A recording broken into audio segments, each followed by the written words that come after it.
Yes, people, it's your boy Kwame, and welcome back to the AfterWatch, the place to go where you want to talk about all the latest movies and everything that's happening in the film and TV space. Now, I know today the setting's a little bit different, and the main reason for that is because of today's very, very, very special guest. Now, I've been trying to get this guy to come on here and talk with me for a very, very long time. This is a very special one for me because, well, let me not say too much. I'll let him introduce himself. But I'm really, really excited to be here to talk about this movie today. We're going to be talking about Scary Movie and everything else that we've been seeing in the film and TV space over the last couple of weeks. But without further ado, let me stop there and let me introduce you to my very special guest. So please tell the people, introduce yourself. What's your name? What's your favorite movie?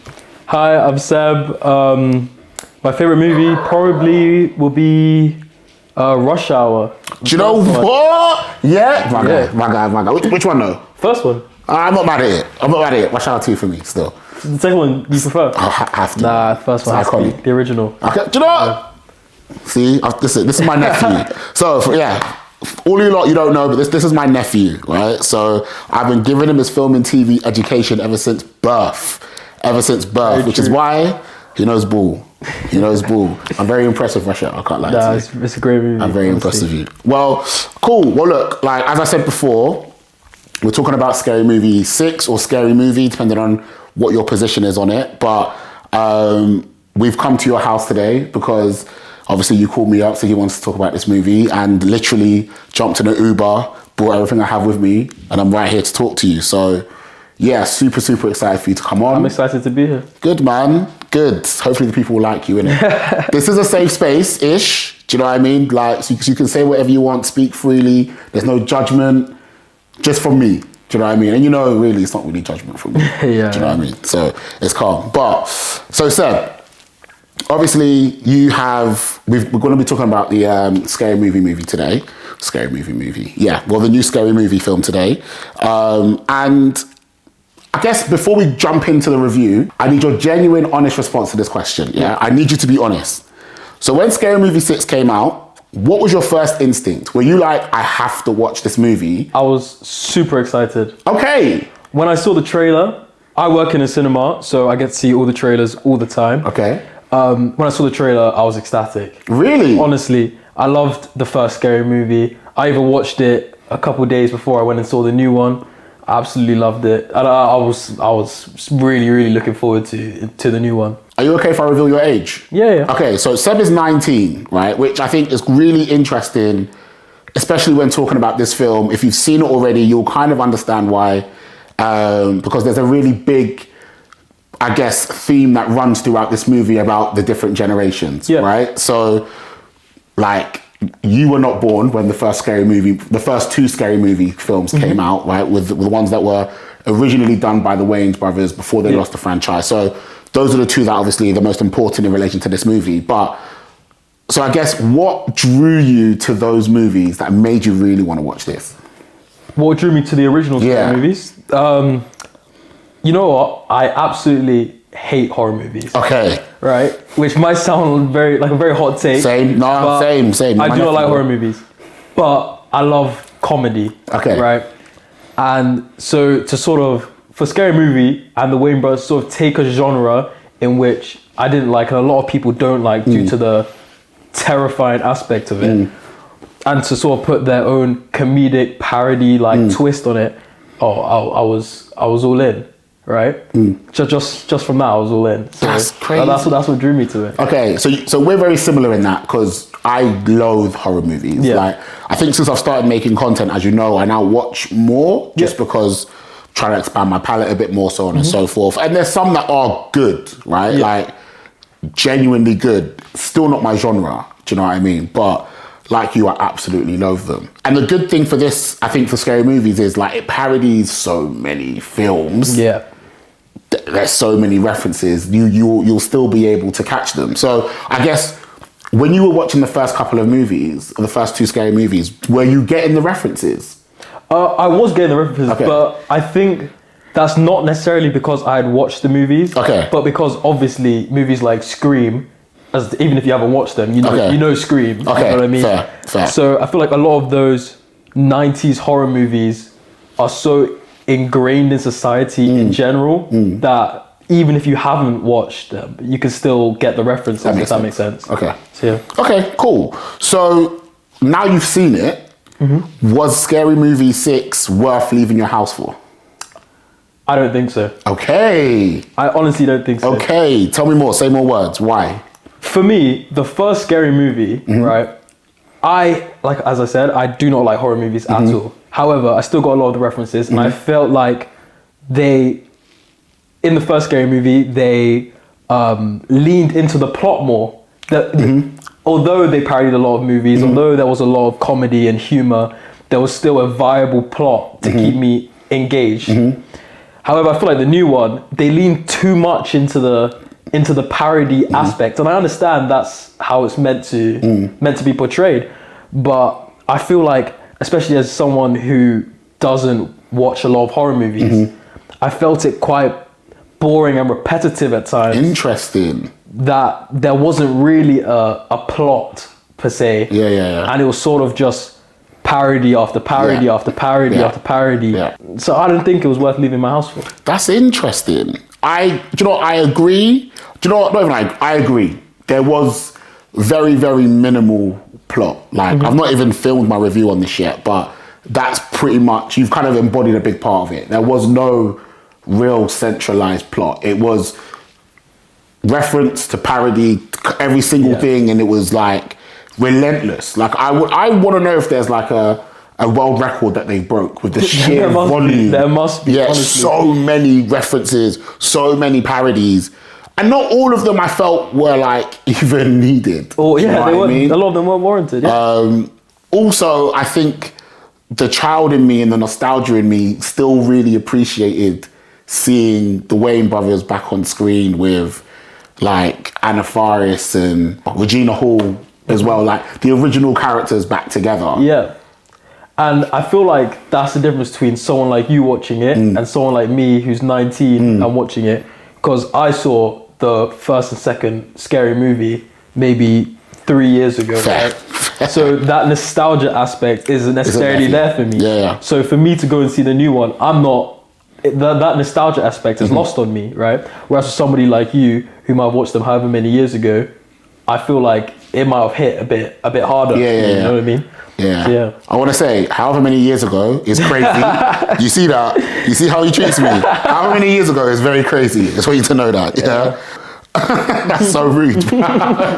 Okay, cool. So, hand on heart though, right? Were there aspects of this movie that actually had you laughing out loud? Yeah, definitely. Okay. 100%. From the first minute, I was laughing, right? Okay. However, I do feel as though the more repetitive it got, the more I was thinking, am I laughing at the jokes or am I laughing because everyone else is laughing? Okay, valid question. Was there a point in the movie that you could pinpoint where you were like, it's turned for you? I feel like, do you know when there was the Long Legs parody?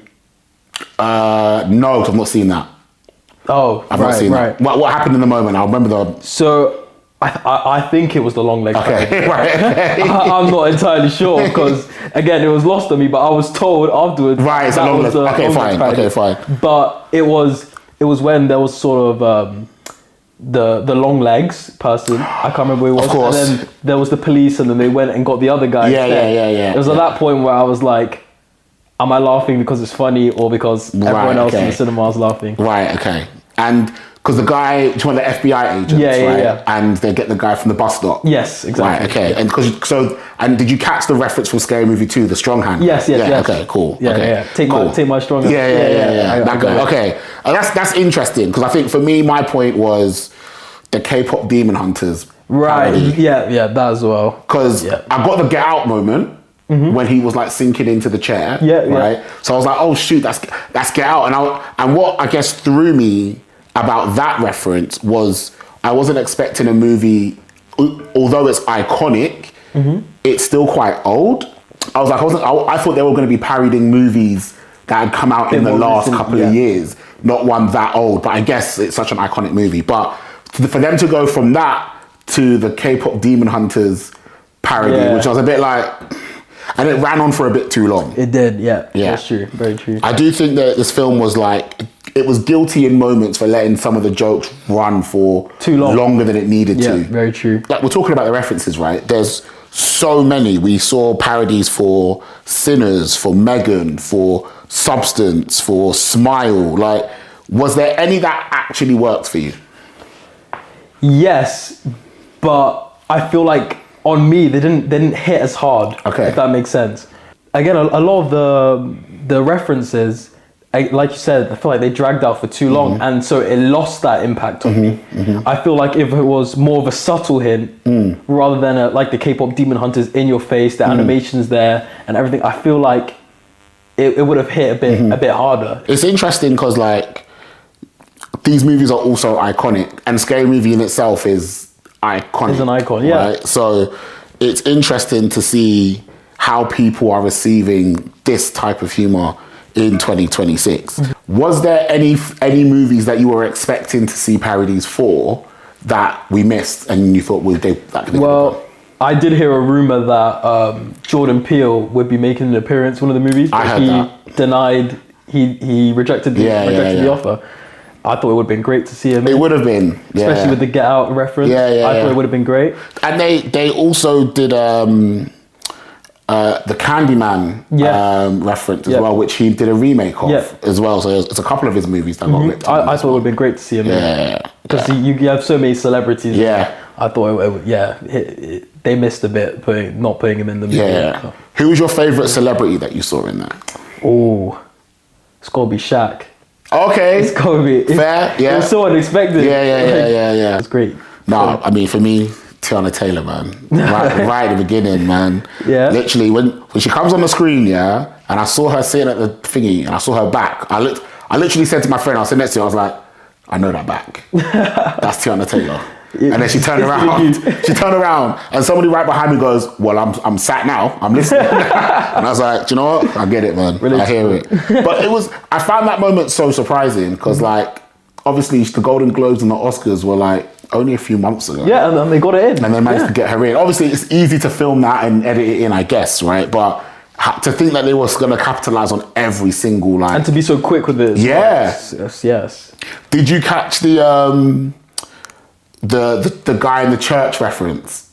So you know when they did the Sinners joke? Yeah. And he came in with the suit. Yeah. And he was like, I don't like men's no more. Did you catch that? I didn't catch that. Yeah, see, that's probably an age thing. That's like... I didn't catch that one. This was like... That reference is from like... What? Like peak early Black Twitter, early Vine, early Instagram, like Reels and stuff. It was lost on me. Okay, fair. It's like, I think this like interesting moment of hearing you as somebody who hasn't grown up with these movies, being experiencing these movies in 2026. I guess, was there like, because this film has a lot of 2000s energy to it. I think it does a really good job capturing the feeling that the early films had, right? But I think within that comes a completely different kind of sense of humor. So for you, did that actually land for you? Did you find it funny, or did it just feel like you were watching your uncles just make some jokes that weren't really hitting? I think a lot of it did land for me in the sense of I know of the movies. I may have seen the movies, but again, I don't think I had that sort of nostalgia aspect that they were really trying to capitalize on. And so it might not have landed to me like as particularly humorous or like that's the reference or whatever. So when you say, oh, did it kind of seem like your uncles are making a joke? Kind of, but that doesn't necessarily mean that it's not funny. Yeah. You know? Yeah. But a little bit. Okay. What about the moments that were clearly aimed at your generation? So like Shorty being a streamer, getting Kai Cenat on stream, the TikTok joke, stuff like that. I thought it was a bit forced. Okay. Honestly, I feel like it's a bit forced. I feel like if they fully leaned into the sort of nostalgia aspect, that would have been one thing. But I feel like they were trying to capitalize on my audience and my sort of age group and age range by putting in Kai Cenat, putting in the TikTok, K-pop Demon Hunters reference, all of these. I feel like they're just trying a bit too hard. Do you reckon? If I'm being completely honest. Do you think the film would have been better without it? Absolutely. Interesting. Absolutely, because as much as it's nice to be like, oh, that's Kai Cenat, but what relevance did he really play to the movie, you know? And I get it's a reference, but it's not like it's a movie reference. Yeah, but it's the same as Shaq being in there. Like, That's true. Like, I think all of these guys are just in it for the sake of being in it. That's true. That is very true. And I was surprised to see him in it because obviously he's in this movie. His hair's cut, so this is like he was obviously involved quite recently. Yeah. And obviously he's not streamed in however long, so I didn't even realize he was still doing stuff like that. So I was quite surprised. I knew that he was going to be in the movie. Okay. So I went into it having seen the sort of leaks and stuff. Right. Okay. So I went into it having known. So it wasn't really a shock to me. But I do feel like it wasn't necessarily needed in order to sort of reach my generation. Okay. If that makes sense. Okay. Cool. We'll put a pin in that. I have a question that goes back on that, but I like that point there. Okay, cool. So Marlon Wayans said in like a bunch of interviews that this movie is about taking the power away from cancel culture and joking about absolutely everything with no restraint, right? Did you feel like this film did that, or did you think it played it safe? I think, and this might be a bit of a hot take as well. Okay. I think they tried too hard to do it. Okay. They tried too hard to be anti-cancel culture to the point where it sort of lost its meaning. Okay. The jokes weren't flowing naturally. Yeah. It wasn't landing on me personally because I feel as though they were trying to be anti-woke, trying to be anti-cancel culture instead of just being anti-cancel culture. Yeah. You know? Yeah. Agreed. I think a key scene for me where it felt like that was when I think Brenda's daughter was on the train and was being attacked by Ghostface, and they were like, "Oh, that guy's attacking her," and she's like, "My pronouns are this," and then they're like, "Oh," and it just became this really long-winded joke, drawn out. Yeah, and it was just a bit like sometimes the jokes can be you don't have to over-explain the joke in order for people to understand it. Like trust your audience to understand what it is you're trying to do. Exactly. And I agree. I think there was a lack of that in this movie. And it's weird saying all this because I enjoyed myself. Like I still enjoyed myself. Do you know what I mean? Like I was laughing. I came out like, oh raw. Like the way nobody does parody movies like the Wayans, in my opinion. But I think a lot of these complaints is still very valid. And I think what's quite interesting is like this film plays on the idea of taking the piss out of movies that are making sequels purely for the sake of making money. Yeah. Yet this film is exactly that. Yeah. Right? Did that irony hit you, or do you think that they were actually just taking the piss? I think they were actually just taking the piss. Okay. It was sort of taking the mick out of cash grab sequels and stuff, and it being itself a cash grab sequel. But I feel as though in doing that, it's sort of lost its meaning, you know. And I don't really know how to explain how I'm feeling, but it just feels like again they're trying too hard. And instead of just being a comedic parody of things, this, that, they're trying to squash too many things into one, and it's when you shove too many things into one thing, it loses its meaning. Obviously, this is now the first scary movie of your generation, right?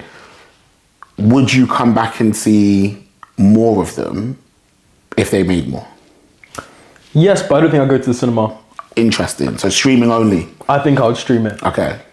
I think I'll stream it. And I think that's because what this movie has shown me is that I don't want to go to the cinema to see these kind of movies. Okay. When I see a funny reference or a funny parody, I want to go back. I want to rewind 10 seconds. Okay.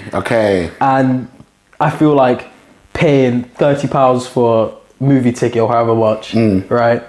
For me or someone else, to go and watch it, and I feel like Look at this guy, gentleman, man. Look at this guy, gentleman. Sorry, continue. I feel like doing that to watch a movie like this. When I go to the cinema, I want to see a amazing story. I want to see incredible visuals. Okay. That's the reason why I'm watching it on the big screen. Okay. You know? But I feel like when it comes to these comedic, parody, like compilation like movies, I can watch it on my TV. You know? Yeah. I can wait for it to come out on Netflix. I can wait for it to come out on Amazon, whatever it is, you know? That's a really interesting point. I think a compilation movie is a really good way to describe this film. And I think, it would be cool to be able to pause and talk about the reference and process it and try and understand it. Obviously, not everything you'll do that, because obviously there's so many movies and stuff that you won't have the time to do so. But when you see your favorite movie and it's referenced, you want to go back. You want to watch it again. Yeah. And this does play out like a compilation at all. It's like a playlist of movie references just shoved together into an hour and a half movie. And again, I feel like that's why a lot of people enjoy it. People that do go out and watch these movies. But again, why I feel like it might be lost on me personally is because I don't really watch horror movies. Okay. You know? So when there's these when they're referencing all these horror movies and things, it's lost on me. And maybe I'm just not the correct audience for that the Wayne brothers were looking for. Right? Would I want to watch it in cinema? Probably not. Fair. You know? Fair. Okay, cool. So this will be the last question now before we move on quickly. So if you were in charge of the next movie, what would you change about what would you change from this movie for the next one to be much better? I would narrow down on the references. I would sort of put it into, I'll take out the more niche ones, right? And make it more focused. I know it's a parody movie, but I'd probably put more effort into the plot, like the first one. Right? Yeah. I thought the plot twist in the first one with Doofy was fantastic. Top tier. Right? Yeah. Comedic genius. Yeah.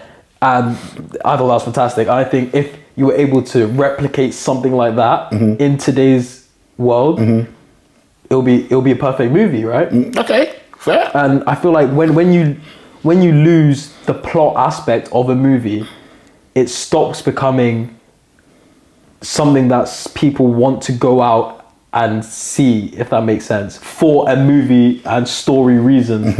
And it's only really drawing the people that want to see the sort of parodies and stuff like that. And I get that's what scary movies about, but I feel like if I'm going out to watch a movie, I want it to have some sort of substantial story. You know? Give you a real reason to actually sit there and hold your attention. Yeah, and I think that's what I'd change. Okay, fair. I feel like the more you say, the more questions I had. But I've said this will be the last one for now. No, so if you have another question, go on. We'll come back. So, because it's interesting, right? Because this movie has done fairly well. Yeah. Like, I think the last numbers that I saw, that it hit like the 100 million mark, right? So, within this film came out on a week, Friday? So maybe 4 or 5 days? So it's done reasonably well, right? But obviously there's a couple movies right now that absolutely smashing the box office in Obsession and in Backrooms, right? 2 movies essentially independently made, really low budget films, and it's outperforming Star Wars. Do you know what I mean? Like, we've got the big Star Wars has like been absolutely blown away by those 2 movies. Obviously, we've got the big release of Scary Movie, we've got the big release of the He-Man movie, and I think these 2 films are still doing quite well, right?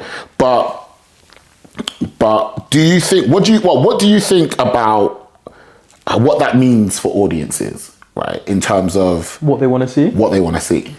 I think audiences are getting tired of the superhero Marvel putting out essentially the same movie every year with different IPs. If I'm being honest, I think audiences have seen that for the last 15 years and said, I want something else, right? And I think that's the reason why these independent movies, for example, are doing so well, because they're original. They're not capitalizing or banking on an IP to make their money, and instead they have to put time, effort, on literal blood, sweat, and tears into making a movie that people want to see. Because especially with movies like Obsession, for example, they don't have these famous actors to sort of pull the movie along. All of them are first-time actors. If I'm first-time, but they're not. I think it's like their feature film debuts. Exactly. They're not well-known A-list. Of course, actors, no, right? far from it. So they don't have that to pull it along. Yeah. And I think the acting in that movie was In Obsession. fantastic. In Obsession, I think it was great. Yeah. And I think people see that. Yeah. People see that movies like this, people are putting effort into them rather than just getting, I don't know, your Robert Downey Jr.'s or your Chris Evans or whatever, right? And then that's the movie. That's the movie, right?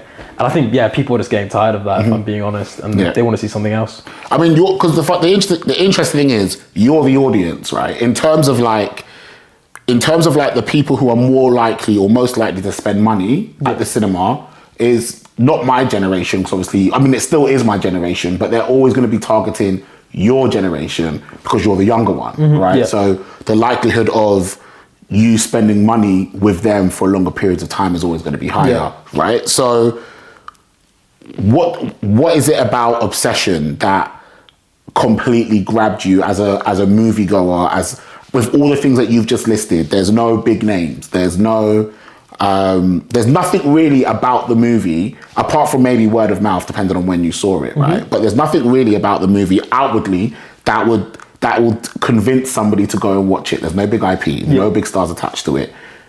Not even really, like, there's a pretty reasonably big studio, but who really cares about the studio movies now these days, right? So it's like, what was it about that film that really drew you to it? Me personally, I hate horror movies, right? Yeah. I do not like horror movies. But I was with one of my friends who had been to a midnight showing. Okay. He came to me the next day and he says, Seb, I know you hate horror movies. You need to see this movie.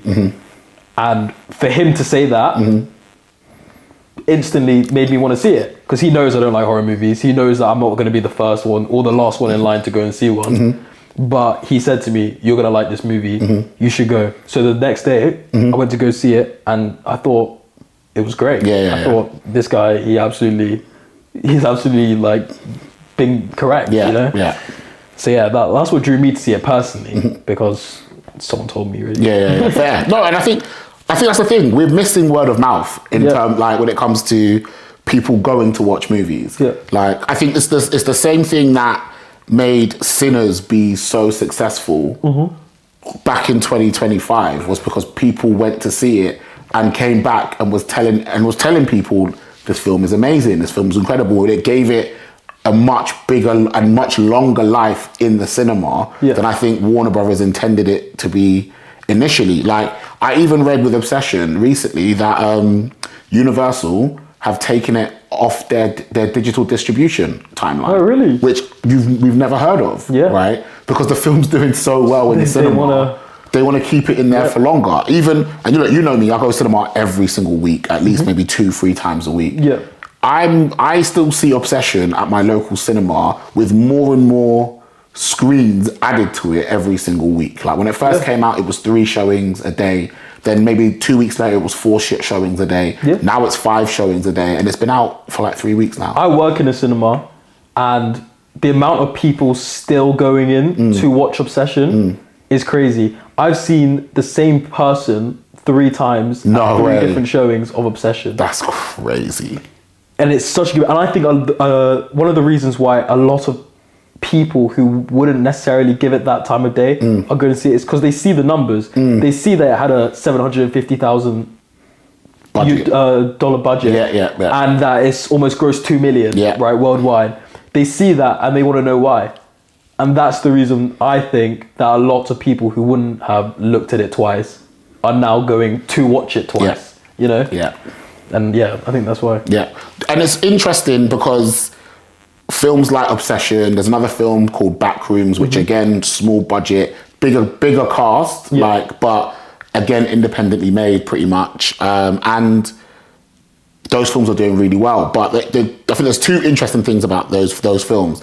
We've got the fact that both of them were made by content creators, right? So Obsession was directed by Curry Barker, who made YouTube videos, right? Yeah. And that's how he learned his trade. That's how he learned how to make movies. Mm-hmm. I think one of the guy who plays Bear's friend, was his partner in making the YouTube video. Oh, really? Right? Yeah. So, we seem to be getting a rise of the content creator now becoming the next generation of filmmakers. And you know what? I think that's fantastic because these people became successful content creators because of their originality. They've got this cult fan base because they started from 0 subscribers, and they had to have that personality and creativity and originality to get to the stage where they can start making feature films, you know? And I think, again, that's why these films that are up and coming are so good. It's because they're coming from people who literally started from 0. Yeah. You know? Yeah. Well, the other interesting thing for me is it's the horror of genre. So the genre of horror as a medium now for storytelling, right? Because look at the films we've got, right? We've had Sinners in 2025, Weapons in 2025 as probably the most critically acclaimed horror movies that came out in the last couple of years. Then we've got Backrooms, Obsession, and I think The Iron Lung was also another. Yeah, from Markiplier. Yeah, correct. Yeah, exactly. And again, it feels like horror is this now medium for people to tell original and interesting stories. I think it's fantastic, honestly. And I think some people say that horror is the easiest and laziest genre, but I think the opposite. I think to pull off a good horror movie that isn't just about thrill and for the thrill seekers, I think to pull off a horror movie that makes you think, a horror movie that makes you read in between the lines, which these independent movies are doing.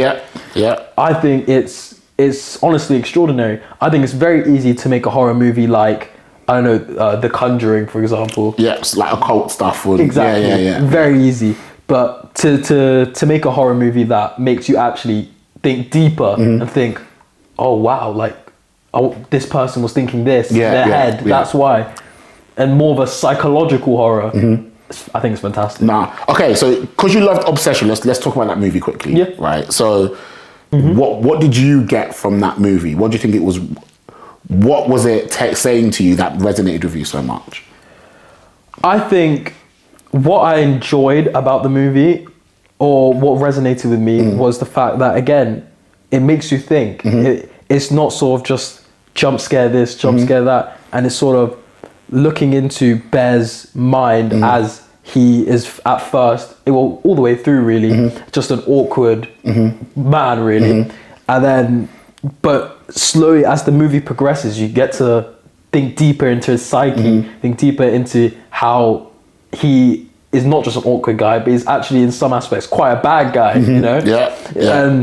And it's sort of like his internal struggle in a way of sort of, he has this whole thing of his love towards this girl, but at the same time this responsibility, because look what he's done to her. You know what I mean? And how it affects him. And how he sort of tries to brush it to the side, but it keeps fighting back. And it's like, you're not just looking at what's on the screen and what he's doing, but you have to actually look at what his mind is saying. And it's sort of, especially when he goes on the call with the customer service, and you can hear, I forgot her name now. Oh, Nikki. You can hear Nikki in the background, and she screams and he hangs up, and you can see his face drop. And it's sort of, you can see his psychological change in that moment. I think it's fantastic. And I think that it drew me in. I was fully expecting to go in and think, this is just another horror movie.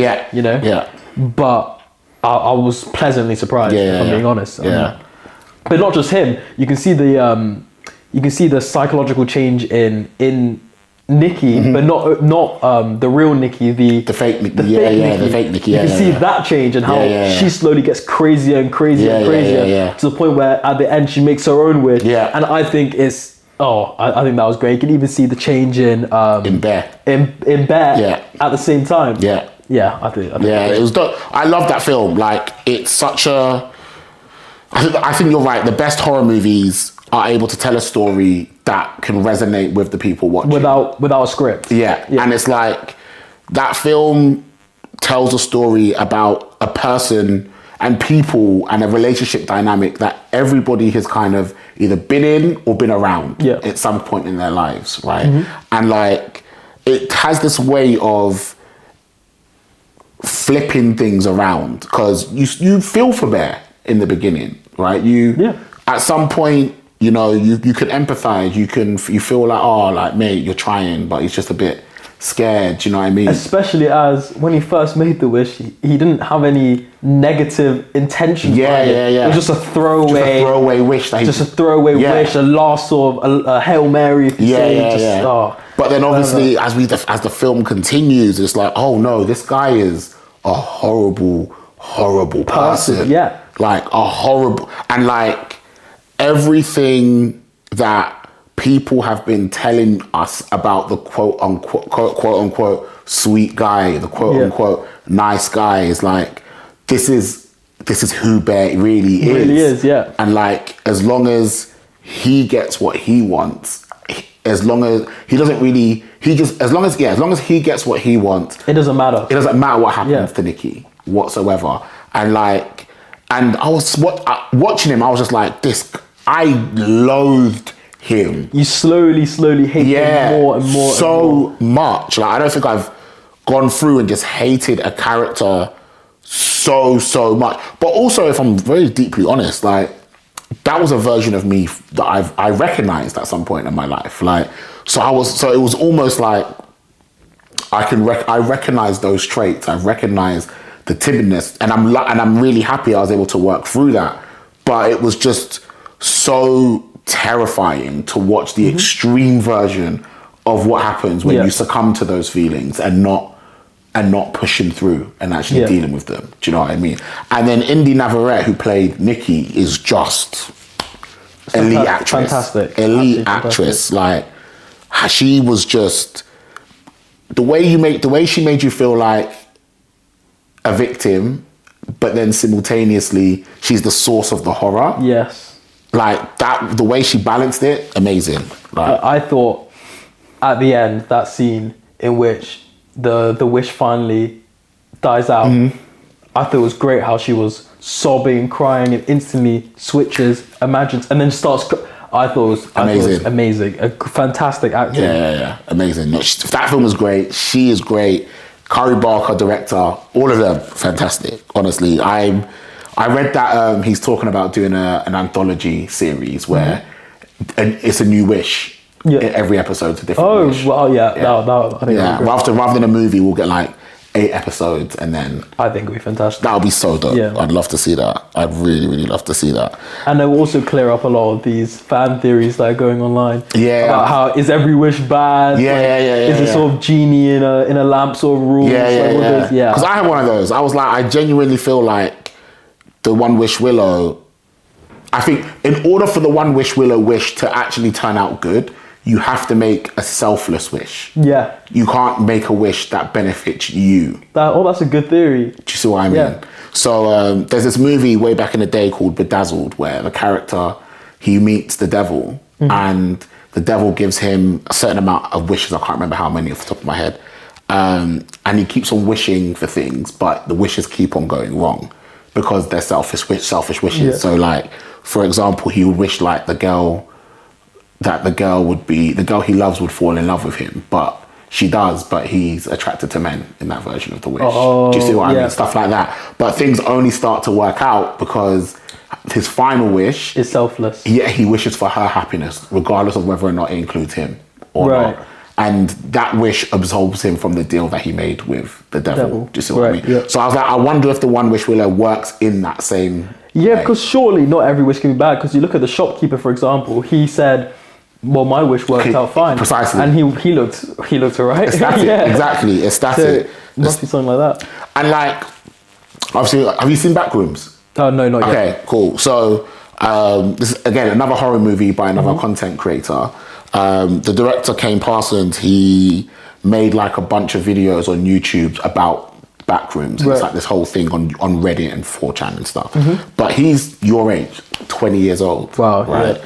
And like, does that change anything for you, knowing that there are people your age making big budget, well, not big budget, but big Hollywood movies that are making real money. If anything, it makes me proud, right? Because you see in a lot of industries in general, not just film and TV, but in all industries over the world, that it's hard for young people like me to break into these sort of industries, especially industries like Hollywood, for example. So I think I'm very hopeful for the future that this might inspire more young people. Because, for example, if you're 16 right now and you're an aspiring filmmaker, you might think, I haven't got a shot in the next 15 years, right? And then you see this person making back rooms at 20 and turning into a global success, right? That's going to inspire you. That's going to make you feel a certain type of way, you know? So I think it's fantastic. No, it's dope. And I think... And not just for the industry, but for the world in general. Yeah, no, I agree. I completely agree. I think in the state of Hollywood right now, where we're losing studios, people aren't going to the cinema anymore. There's, as you've mentioned, a real lack of original storytelling. I think if you've got a wave of filmmakers who are coming from a space where they've been telling their own stories, making their own films on the cheap, minimal equipment, minimal money, just doing it for the love of the game, right? And they get an opportunities to tell their stories on the big screen. It gives us opportunities to learn and see stories that we've never seen before, especially because kids your age are exposed to way more than what people my age and people older than me were ever exposed to. Like, the internet has given you guys so many avenues to different kinds of stories that we would have never had seen growing up in the 90s and 2000s. Do you know what I mean? So I'm excited. I'm excited to see what else this kind of brings. Yeah, me too. And then also, the other interesting thing is like technology, right? Because we've got, like, obviously AI is a massive thing. Like, it's super prevalent in pretty much every industry. Like, there's a whole thing in the music industry about AI music and whether or not that's ethical and all that kind of stuff. And then also, I read recently that there's a film festival in Tribeca that's recently accepted, I think it's a fully AI movie. And oh, really? And I think that essentially the article that I was reading was that it was depicting certain things in like a real life massacre in Iran that he couldn't go and document in person. So he had to generate it on AI, right? Which makes sense considering what's happening over there. But do you, as a consumer, right, do you think that's something you would want to see? Is that filmmaking for you, or do you think that's lazy? Do I think it's filmmaking? Absolutely, I think it's filmmaking. Okay. I'll give you an example, right? If you go to back when cameras were created, and then someone has a painting, and someone has a photo, and you say which one is art. Nowadays, you'll point to both of them, say they're both art. Fair. You go back in the day, they might be like, well, that one's art. Yeah. That's a photograph. Yeah. You know? And I feel like if you're using AI in these ways, for example, you can't go to a certain place in the world because of terrifying things that are happening there, terrible things. I think that's a great way to use AI. I feel like that's why AI was created in a way, to document these things that can't be filmed. You know. Yeah. So I absolutely think it's filmmaking, because again, you still have to be able to compose it. You still have to be able to show the framing and which angles you need to show and things like that. There is still a skill in... There's a skill. There is still a skill in... Again, it's the same. It's like taking a photograph versus painting it. You still have to compose it. It's not like it's lazy. There's a different skill that goes into it, because you have to know which prompts to put in. You have to know how to correct your prompts. You have to know all of that. So I absolutely think it's filmmaking. A different filmmaking, but still filmmaking. It's an interesting thing, because I think the biggest issue that people have with AI is that it's not generating anything from scratch. It's pulling from existing sources of information. So it's like, how much of this is original and how much of this isn't? How much of anything is original? That's right. Fair. If you look at a painting, how much of that was drawn from this person, and this person, and this place, and this place? Even if you even if you draw your skyline, for example, that skyline was still. You're taking inspiration from the skyline. That's not necessarily. It's still a beautiful piece of art. You know, and a lot of people have this problem with AI that it's sort of plagiarizing this and that. But again, I think it's nothing. It's the same as inspiration. Everyone takes inspiration from everything. Why should AI be so different? Why does AI have to be so original when a person, even in filmmaking, might take inspiration from a plethora of films? You know, so I have no problem with it. Fair. I think, and again, like this is like your generation is the next generation of consumers. So it's interesting to see how you feel about tools like that, and whether or not it constitutes as real life filmmaking, or if it's just lazy or not. So on that note, then talking about laziness, going back to Scary Movie, right? Because Marlon Wayans mentioned that he made this film, that the team made this film for people who just want to switch off and just laugh at something, right? And that's exactly what it's trying to be. And I think, and in a world where, you know, I think a lot of movies are trying to become the next big prestige film, right? Do you feel like that's a refreshing approach to take, or do you think that was just an excuse for them to just be quite lazy with the output? I think it was just an excuse for them to be a little bit lazy with the output and to not sort of have backlash about certain things. Interesting. Right? Okay. So I feel like if you put out a movie and say, this is just for you to turn off and enjoy it, right?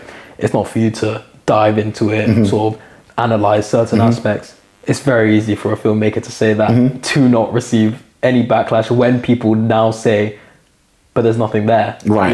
You know, he can turn around and be like, "I told you." You know? So I do think it's a slightly lazy statement. Interesting. Do you think there is a space in cinema for that though? Like films that are just what they are without trying harder to be anything else. Yeah, absolutely. Because I feel like there's a lot of people enjoy that. You look at TV shows, right? Like South Park, for example. They're not trying to draw out a massive plot. It's sort of just comedy. Or you look at Rick and Morty again, it's just comedy here, comedy there. So there's definitely a space for it. Whether that's on the big screen, I don't know. Okay. I think that's more of a streaming, enjoy at home kind of thing. If people want to go out and watch it on the big screen, fair enough. Maybe that's just not for me. It's an interesting point you make, because like I love movies where you don't have to think too much, right? And you can just kick back and enjoy just a good action movie for just good action, or a good comedy for just to be funny. But I think that's where the difference is for streaming. That's where the value of streaming lies, is the films which are a bit more low effort, for lack of a better phrase. Sitting at home and just enjoying it for yourself is really where it could live and can have a space. I think like you, I'm quite similar, where I if I'm going to the cinema to watch a movie, like I want to be not just entertained, but feel like effort has been put into making this movie. You want to feel like you're there. You know what I mean? You want to feel like you're being pulled into the movie. Well, that's how I feel anyway. When I go to cinema, I want to see visual spectacle, intense plot, huge character development. That's what I'm there for, you know? I want to be fully engrossed into the movie. I don't want to be thinking, that's the reference from what I watched. You know, but again, that's just me. Fair. Okay, cool. Okay, and then last question on... Go to the toilet quickly. Okay, yeah, go. And we're back. How are you feeling? I'm good. Better? Yeah. All right, good. All right, cool. So, right before you dipped, I had just one more question about Scary Movie. Quick and easy one, right? If you had to describe Scary Movie 6 as a meal, what meal would it be? Ooh, it's a hard one. I think it will be a meat feast pizza. Just everything on there. Everything on there. That's a good way to put it. And you know what? It's enjoyable. Yeah. You'll have it like once a month. Yeah. You know what I mean? It's like everything on there. Yeah. All at once. Yeah. Yeah. No finesse, just all the meats. All yeah. No taste to really dive into. Sort of you just gulp it all down. Yeah, you know just pepperoni, ham, salami, all of it. All the meatballs. Yeah, meatballs, dash it all on there. Even pineapple if you want that. Everything. Fair. Okay, do you know what? I like that. That's a good one. Okay, cool. Now, I don't know if you knew, but the live action adaptation for Avatar: The Last Airbender season 2 comes out this month. Now, I know I trained you well, so I know you know about this TV show. Yep. Right, the original TV show. Yep. Anyway, but did you actually watch the adaptation for the Netflix version? You know what? I watched half of it. Okay, talk to me. Talk to me. Two things. What did you think, and why only half? I thought it was better than the live action movie, but that's not very hard. That's not hard. Yeah, that's not hard at all. That's not very hard. But I also feel like it didn't do it justice for the original. Do you know what? I started watching it, and I watched maybe halfway through, and I went and watched the 2005 original. Yeah. That's what I did. Yeah. Because I just thought, if I want to be enjoying the story again, let me just watch the original. Let me just watch the original again. Facts. Because this isn't giving it justice. Okay. You know? And I think the casting was 50-50, right? I think Sokka's casting wasn't very good. I don't think he was nearly funny enough. At all. I don't think he had that sarcasm and that finesse and that sort of charm aspect to him. Yeah. He was too serious. Yeah. He was too warrior-like. Yeah. And yes, Sokka's meant to be a warrior and he's meant to be like all this, but he's meant to be a comedic relief. If that makes sense. Because he wasn't a warrior to begin with. Like, yes, he was a warrior, 100%. Yeah. But he was the last guy left in the Southern Water Tribe because obviously all the men had left. He was warrior by default. By default. No skills, no nothing. Until he went to Fire Nation and got the training. Yes, yeah. He wasn't a warrior. He learned how to fight better from the Kyoshi warriors. Like, the adventures made him better. By the end, he was a warrior. But by the end, he was a warrior. When they started fighting the Fire Lord Ozai, he was a warrior. Yeah. Before that, he wasn't a warrior. Yeah. But in the live action, it was like he was a warrior from the jump. Yeah. It was like he had already been through everything. Yeah. When in fact, he was just a teenager. That was kind of funny. You know? Yeah. He was a teenager figuring it out alongside everyone everybody. else. Yeah. Exactly. Yeah. Exactly. Because that was the level grounding for Team Avatar in season 1, right? Absolutely. Like, obviously, Aang was a airbending master, but he didn't know how to do anything else. And also, he was a kid who'd been trapped in ice for however many years. Katara didn't know how to waterbend, even though she knows she could. Yep. But she needs to learn how to do it. Exactly. And Sokka had to learn how to become like a leader, how to fight better, how to do all of that kind of stuff. And their journey made them all better, right? And like, I loathed the live action version. Really? I really hated it. I really hated it. You don't think it gave it justice? At all. Like, I think my biggest issue, was Sokka, right? Yeah. Because he was such an integral part to the original. But like, his character development in the animated series was, like, all of them was amazing, right? But it's second only to Zuko. But yeah. Precisely. Yeah. And all of Sokka's faults that made him a bit of a prick in that first season. Yeah, a bit of a womanizer. Yeah, like, a bit of a... He was misogynistic. Like, he was misogynistic, he was sexist. Like, he didn't really think women could do anything. Like, he was a bit of he was a bit of a prick, absolutely. Right? But like... It worked towards his character. Precisely. It was an integral part of his redemption. Yeah, he was redeemed. Yeah. Like, meeting Suki and the Kyoshi warriors was the start of his redemption when they made him wear the dress. Yes. And they kicked his ass, and he learned that women can be more than just women. Yeah. But then also his relationship with Suki also showed that women aren't one-dimensional. They could be warriors, but also women at the same time. Exactly. Do you know what I mean? And they took all of that out of his character, which I felt the series really, really suffered for it. Honestly, I think so too. And like, I'm a bit apprehensive about this second season coming out. Season 2 is my favorite season of the 3 in the original Avatar series because Toph is my favorite character in Team Avatar. Yeah. So her introduction is something that I was really looking forward to. Like, her learning how to metal bend, her doing the blind bandit and fighting in the... Against the boulder. Yeah, the boulder and all of them. And it was like, the show, I I think the show tonally hits its peak in season 2 when it like really leans into the sarcastic nature, the parodies of wrestling, and you know, the juxtapositions of Toph's character being this frail, rich, blind girl who can't do anything, yet she's a champion, strongest earthbender. Super macho. Yeah, do you know what I mean? Ultra masculine. Like super, like she was just dope. She's so cool. And then it's like, there's just so much about season 2 that I think they need to get right in order for me to come back on board anyway. I mean, I didn't even finish season 1. I didn't. I'm going to go back to it because I do want to watch this. But you know, I say that we say this about Sokka's character and that I completely agree, they completely flopped on that. But again, you look on the other side, you look at Aang's character, for example, I think they did that quite well. I think he perfectly captured Aang's playful nature. Yeah. However, it's leaning towards becoming serious. Yeah. If you know what I mean. Yeah. I think they did that quite well. I agree. Like his introduction, like him meeting Sokka and Katara, like I think the characterization of Aang, I really liked. Like they said his name correctly. They were calling him Aang in the movie version, which jarred me to no end. Yeah, like and like, as you said, look, it's not hard to be a better version of this story than the live action movie, but they got a lot right. But I think the big things that they got wrong changes the framework of this series in a big way.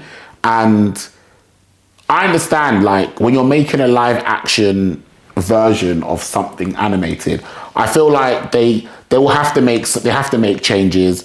I think the original episode run is like, how many episodes? Like, I can't remember. I don't know. I think they only get 8 episodes in the live action series, and there's definitely more in the animated, right? So I understand you have to condense some stories. I mean, you have to change. I agree, yes and no, right? For example, you look at Netflix's other live adaptation, the One Piece series. One Piece has loads of episodes, a million episodes. Yeah. But I feel like they did that so well because the casting. I feel like all of them leaned full-heartedly into their they understand into their characters. They understand them. They put the time in. They put the effort in. So I feel like they did that so well. And again, I think they only had about 8 episodes per season as well. Yeah. And One Piece is not a short series at all. However, they condensed that extremely well. I think for what it is. And I feel like Avatar: The Last Airbender, which has a lot shorter episode run.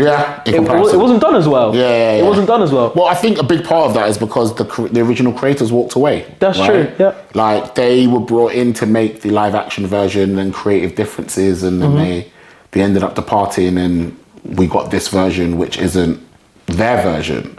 Which is really sad, because I was so excited. Me too. I was so excited. Me too. Honestly, I was devastated when they walked away. But the fact that they walked away gives us the fact that we're getting this new animated Team Avatar movie. Yeah. Right? Wait, have you watched it? No. Okay. Did you? I did. I'm disappointed, man. When the leak came out, I couldn't do it, man. I had to watch it. Man. I had to watch it. Well, Paramount are annoying for not letting this be a cinema release to begin with. Kwame, great movie. Okay. I won't say any more. Yeah, don't say any more.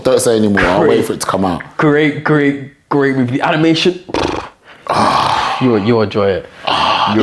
You will enjoy it. Listen, Paramount needs to get this movie in the cinemas. I don't care. Absolutely. If you like money, then again, they got so much of it. But if you like money, put it in the cinema. Like, we will go and watch it. Even he will go and watch it, even though he watched the leak. I'll watch it a million times.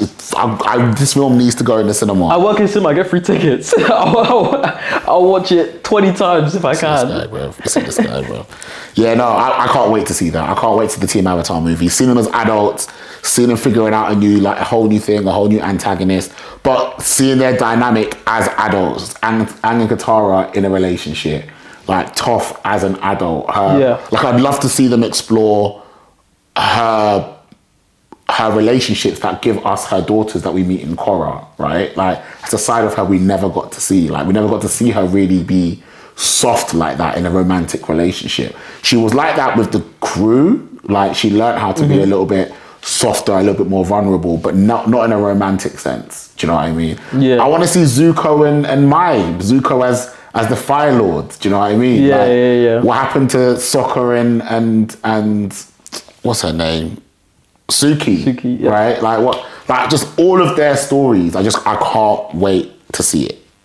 Don't say anything because I know you've seen it. Yeah. But don't say anything. But I can't wait to see this movie, honestly. So it is a good movie. So, is there an animated series, right, that you would A, love to see adapted into a live action? Yep. And B, hate to see adapted into a live action? Give me both. Love to see. Yeah. Ben 10. Ooh, cold. If it's done right. Cold. If it's done right. Cold. Yeah. I think it'll be fantastic. Yeah. There's a lot they could do with That's it. a good shout. There's a lot they could do with it, especially as how great CGI is now. Yeah. I think they could absolutely smash out the water if it's done right. Yeah. Hate to see. I don't know. An animated series I would hate to see in live action. I think Attack on Titan. Agreed. I don't think they could do that well. Agreed. I think it has to be animated for it to hit as hard as it did.